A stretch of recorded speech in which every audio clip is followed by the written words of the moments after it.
Welcome to History Channel. Be sure to subscribe and like so you don't miss out on more videos like this one. In post-war California, strength and femininity redefined norms as Relna Brewer-McRae and Abby Stockton performed an impressive lift of 100-pound Melo Globe barbells on Santa Monica's beach. Stockton, known as the Queen of Muscle Beach, inspired a generation of women to see fitness as empowerment rather than spectacle. At Ellis Island in 1920, newly arrived immigrants stood anxiously before doctors conducting eye exams for trachoma, a contagious disease feared for its potential to deny entry. The small metal hook lifting eyelids became a symbol of both medical vigilance and the harsh scrutiny of the American dream. During World War I, American soldiers relied on massive acoustic locators, mechanical ears of steel, to detect distant aircraft. Before radar's invention, these strange horn-like devices helped pinpoint enemy bombers by sound alone, marking a brief but ingenious era of early military listening technology. In Vietnam, 1968, an army priest stood in the jungle wearing a cassock patterned in camouflage. Amid chaos and fire, he offered prayers and last rites, blending faith with the battlefield, a haunting reminder that even in war, some sought to bring spiritual comfort to soldiers in despair.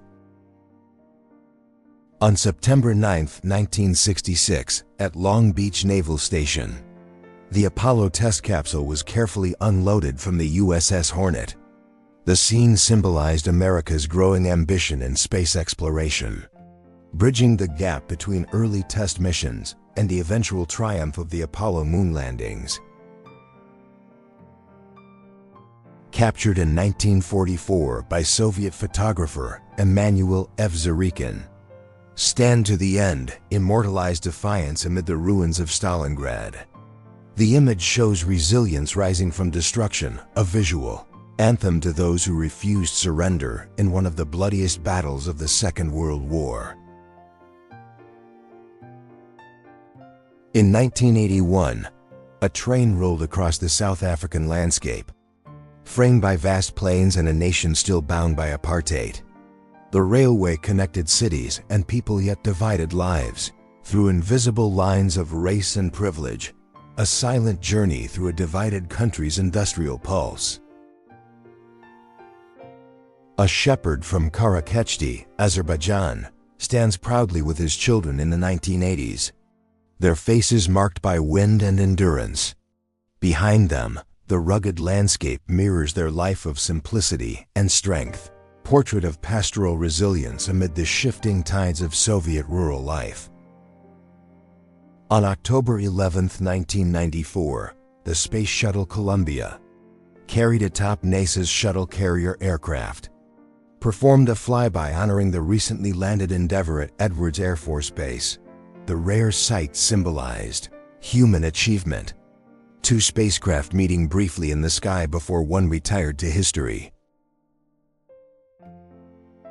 In 1942, Imperial Japanese soldiers advanced through North China, setting fire to a village as part of the brutal three-alls policy: kill all, burn all, loot all. The smoke that rose marked not just destruction, but the moral devastation of total war upon innocent civilians. On December 12, 1980, Mark David Chapman, accused assassin of John Lennon, was escorted under tight security back to Bellevue Hospital. Cameras flashed as his lawyer withdrew from the case, leaving the world to stare at the silent man whose act had ended a generation's peace anthem. In May 1950, the White House stood gutted, its outer shell preserved while the entire interior was stripped bare for reconstruction. The image revealed a paradox: America's most iconic residence hollowed to its bones, standing as both a symbol of renewal and the fragility of tradition. Grace Kelly's wedding day, April 19, 1956. captured a fairy tale turned reality. The Hollywood actress became Princess of Monaco, her serene elegance transforming global imagination.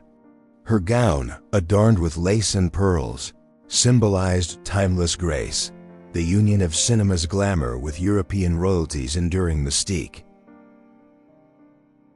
In February 1941, Erzsébet's town hall and market square lay under the shadow of German occupation. The cobblestone streets, once lively with merchants, were subdued by soldiers' boots and banners of domination, a frozen glimpse of Poland's endurance beneath the weight of war and foreign rule. In 1967, actress Maggie de la Riva confronted her wealthy attackers in court, pointing at them while revealing her bruises. Her courage broke silence in a nation long bound by fear and class privilege, turning her pain into a landmark fight for justice and women's dignity. In 1869 Philadelphia, members of the Knights of Labor posed together, one of America's earliest and most influential labor unions. They represented workers from all trades, united in their demand for fair wages and humane conditions, a movement that would ignite the broader struggle for labor rights.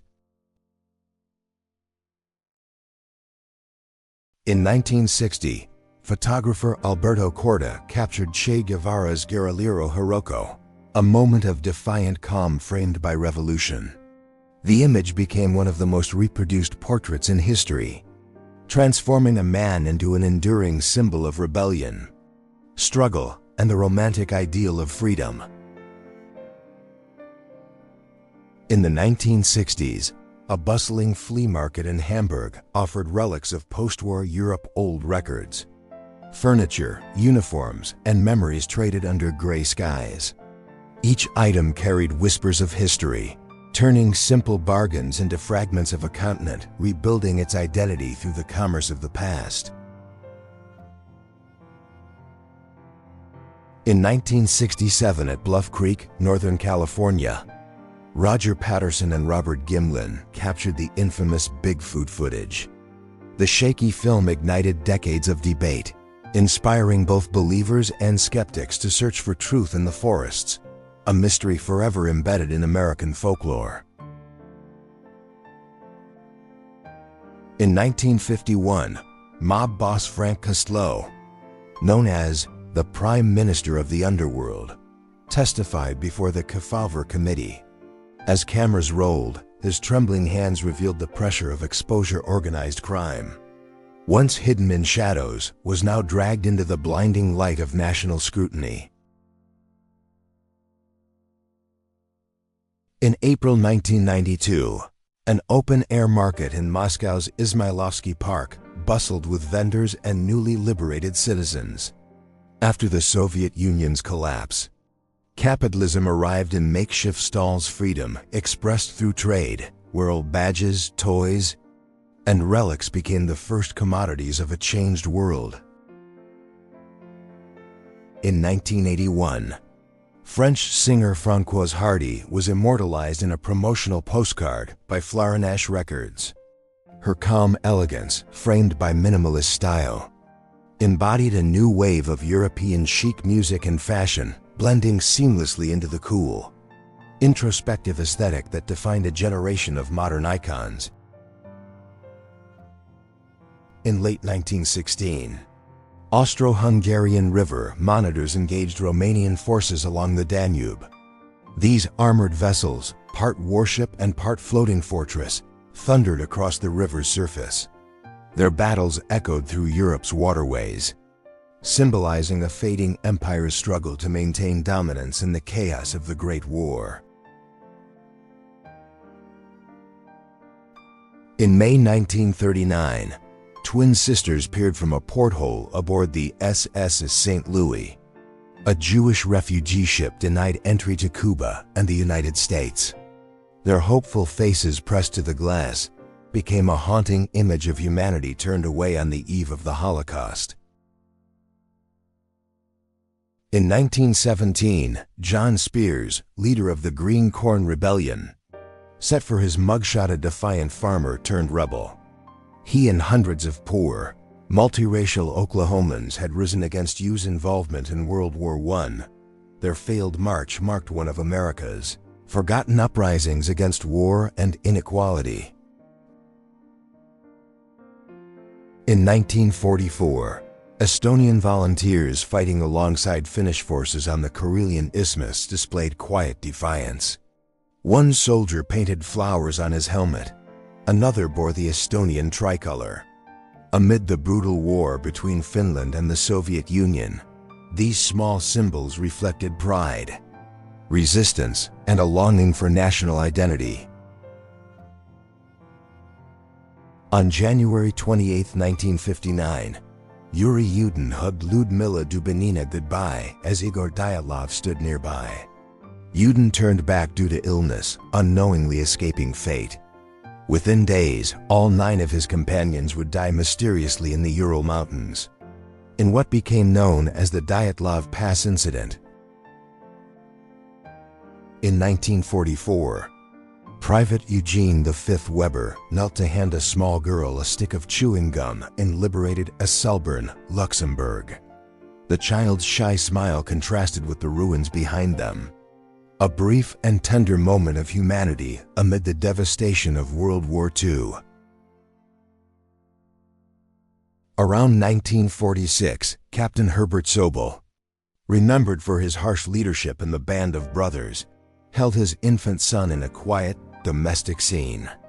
Away from the battlefield, the stern officer appeared softened by fatherhood, a rare glimpse of vulnerability behind the uniform and legend. In 1983, Princess Diana met her favorite band, Duran Duran, at a charity event. Her genuine enthusiasm and natural charm captivated both musicians and press. The encounter reflected her connection to popular culture and her role as a modern royal who bridged the gap between monarchy and youth. In 1948 Kentucky, a court clerk examined a small cabin where 37-year-old Raymond Ellison had lived with his 12-year-old wife, Imogene Sims, married to escape statutory rape charges. Ellison was later arrested for her murder. The disturbing case exposed deep flaws in rural law enforcement and child protection. At the 1968 Mexico City Olympics, American sprinters Tommy Smith and John Carlos raised black-gloved fists on the medal podium. Their silent black power salute became one of the most powerful symbols of protest in sports history, highlighting racial injustice and civil rights struggles in the United States. In October 1962, the world stood on the brink of nuclear war as President John F. Kennedy examined U-2 reconnaissance photos revealing Soviet missiles in Cuba. The tense standoff that followed, known as the Cuban Missile Crisis, brought humanity closer to atomic conflict than ever before. In November 1963, the Oval Office appeared serene with its red rug and polished furniture, unaware of the tragedy to come. Just days later, President John F. Kennedy would be assassinated in Dallas, leaving behind this quiet room as a haunting reminder of leadership abruptly ended.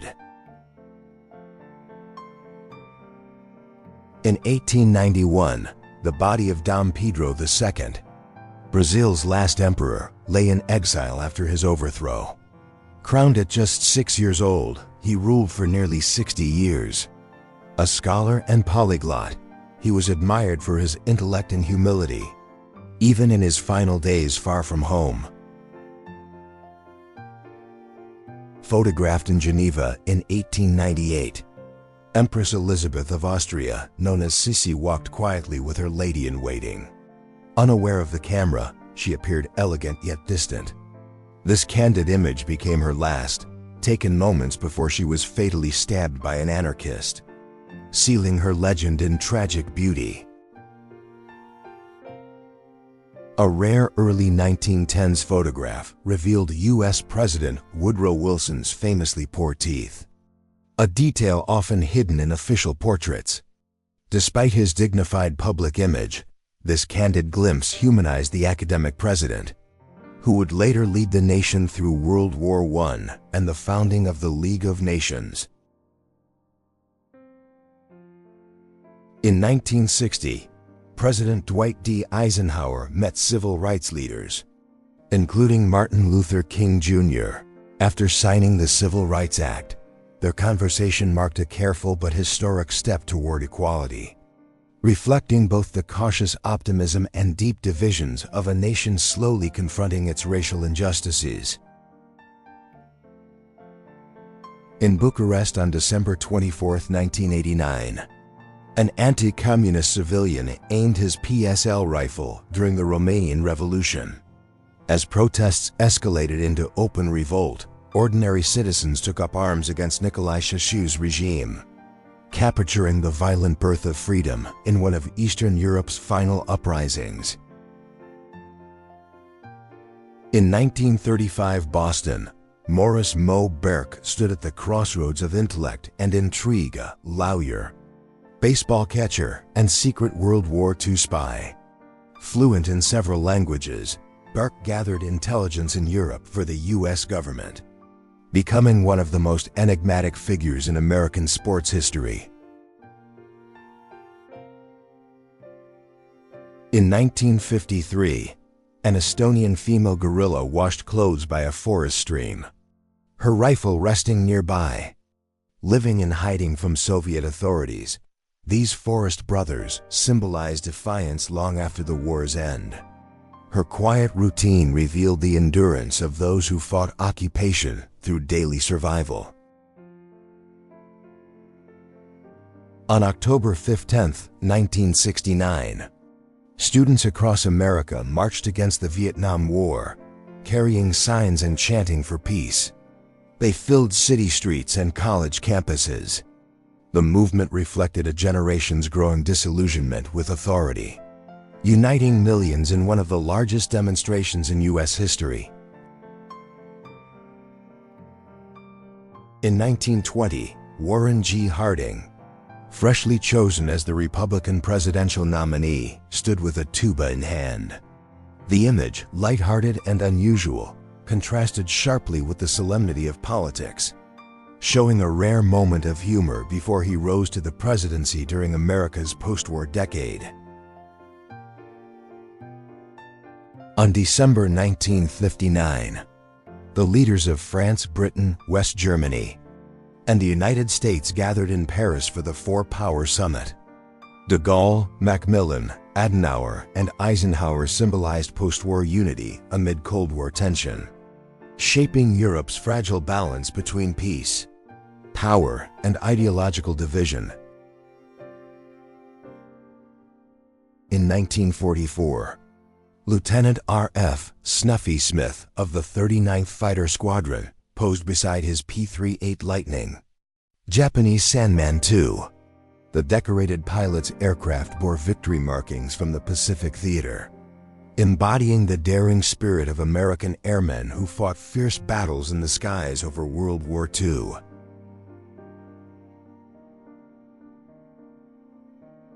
In 1946 Macon, Georgia, a small child stood before robed members of the Ku Klux Klan, being indoctrinated into hate. The haunting image exposed the group's attempt to pass racism through generations, a chilling reflection of how ideology can be taught long before it is understood. In 1886 Australia, mugshots captured 6 men convicted in the Mount Rennie rape case. The brutal assault of a 16-year-old servant girl shocked New South Wales. Of 20 involved, only 10 were punished. The rare convictions marked an early, uneasy moment of justice for crimes often silenced. In Anaheim, California, 1947, 4 contestants smiled during the Halloween Slick Chick Beauty Contest. Their bright expressions masked the hardships of post-war America, where optimism and glamour became a cultural escape from years of conflict. Beauty pageants like this reflected a nation longing for normalcy and cheer.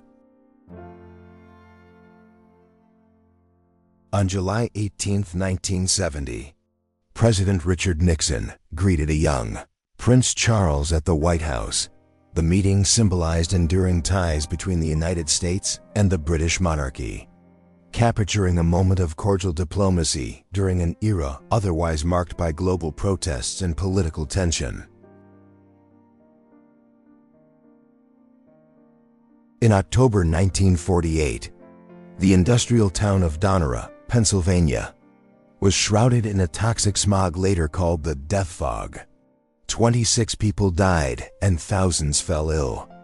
The disaster exposed the deadly consequences of unchecked pollution, becoming a turning point in America's environmental awareness and clean air movement.